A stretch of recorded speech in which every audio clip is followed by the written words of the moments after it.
विपत्ति कब आती है? जब हम भगवान का ध्यान नहीं करते तब विपत्ति आती है। और परम विपत्ति कब आती है? जब भगवान हमें भूल जाते तब केवल विपत्ति आती है। मेरे प्रियजनों, आप स्वयं अनुभव अपने जीवन में करना। तुम पर विपत्ति हो, समझ जाना तुम भगवान को भूल गए हो। और तुम पर परम विपत्ति हो, विपत्ति खत्म होने का नाम ही ना ले, समझना भगवान अपन को भूल गए। ऐसा कहीं हुआ? हाँ, एक जगह द्वापर युग में एक चर्चा आती है। उस चर्चा में हुआ जब भगवान एक सीता जी पर भूले, एक जगह और विस्मरण की वार्ता आई। बोल देना चाहिए। द्वापर युग में भगवान श्री कृष्ण अवतार में एक कथा आती है। वृंदावन में भगवान श्री कृष्ण की लीला चल रही थी। भगवान लीलाधर हैं, लीला कर रहे थे। एक गोपी का नया नया विवाह हुआ।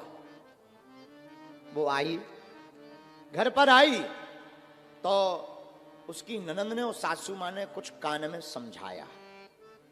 क्या समझाया? सुन, अरे ओ बाबरी, यहां एक छलिया जादूगर रहता है। उसका नाम है कन्हैया, नंद का छोरा है, बड़ा जादूगर है। वो इतना जादू जानता है कि कोई एक बार उसको देख ले तो अपने पति को, घर द्वार को छोड़कर सब उसके पीछे पागल होके दौड़ने लगता है। तो एक काम करना, वो घर घर डोलता है। तुम अभी नई नई आई है, तुझे कसम है अपने पिता की, कभी अपना मुख नहीं दिखाना। और दिखाना नहीं सो तो ठीक है, देखना भी नहीं। बहू बेचारी नई नई, उसे कुछ अता पता तो था नहीं। ब्रिज में पहली बार आई थी। सासू मां ननंद की बात मान गई।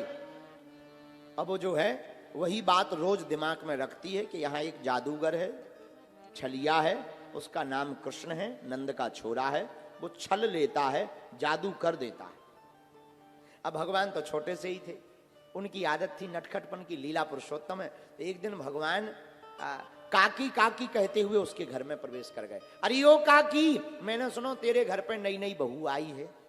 हाँ, आई तो है। काकी काम में व्यस्त है गई। तब तक ठाकुर जी बा नई नवेली दुल्हन के पास आए के बोले, अरे ओ भाभी, नेक मोको तू अपनो मुखड़ो तो दिखा दे, तू दिखबे कैसी? ठीक ठाक दिखबे कैसी? दिखबे गोरी है, कारी है, ठिनगी है, लंबी है, नेक दिखाए तो दे मुखड़ो। जैसे ये बात कही, सोई ननंद ने एक धक्का मार के कहो, जादूगर। सोई बा ने अपनो ब्रज को लंबो घूंघट डालो और घूंघट पकड़ के रह गई। ठाकुर जी तो खूब कहवे पर वो ना मुंह दिखावे। सोई भगवान तो बड़े लीलाधर, तो नेक नीचे से मुंह करे, अये काकी भाभी नेक दिखाओ तो। सोई वो मुंह टेढ़ो कर ले, घूंघट जोड़ते पकड़ ले। 1.5-2 घंटा है गए, जब मुंह ना देखने को मिलो, सोई ठाकुर जी रिसा गए। और रिसाए करके बड़ी जोर से बोले, जा आज के बाद मैं भी वचन दे रो तो को जिंदगी भर मुंह ना दिखाऊंगा, मैं भी विस्मरण कर रहा हूं। और भगवान चले गए। जाको का लेनो देनो, नेक सो छोरा, वो जादूगर छोरा है, भगवान की कृपा है मैं बच गई। ये तो मन में ऐसा सोचने लगी। कुछ दिन बाद गोवर्धन लीला हुई। तो गोवर्धन लीला में सब ब्रजवासी पर्वत के नीचे गए। तो ये गोपी भी गई। 2-4 साल ब्रज में इसको हो ही गए थे। रोज ये सुनती थी कि ठाकुर जी ऐसे हैं, वैसे हैं, यूं हैं, वो हैं। पर सासू मां ने और ननंद ने वचन दे रखो तो देखना तो नहीं था। पर अब गोवर्धन पर्वत के ही नीचे रहना है, 7 दिन गुजारना है।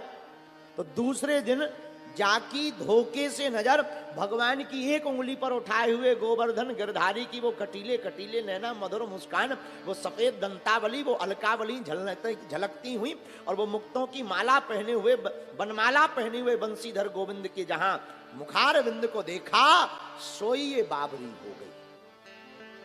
एक झलक पाते ही बाबरी है गई, आंखें ठहर गई, अश्रुधार बहने लगी और ऐसे स्तंभ हो गई जैसे मानो कोई जड़ मटित मूर्ति खड़ी हो गई।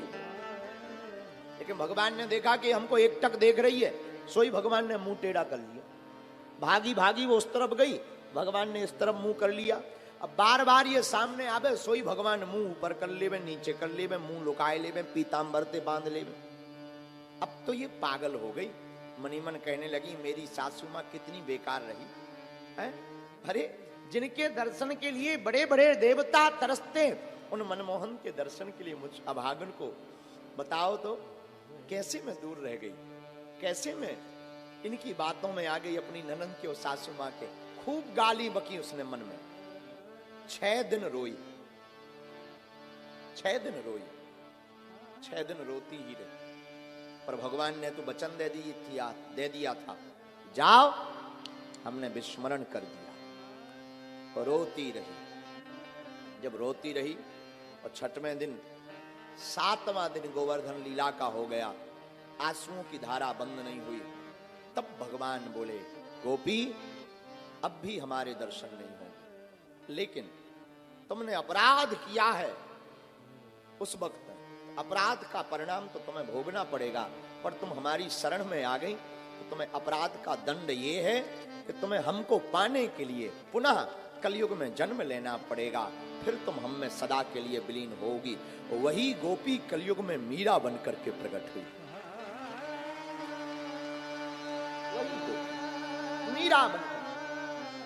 और मीराबाई के आप जितने भी पद पढ़ेंगे, मीरा के पद दुख की बात है।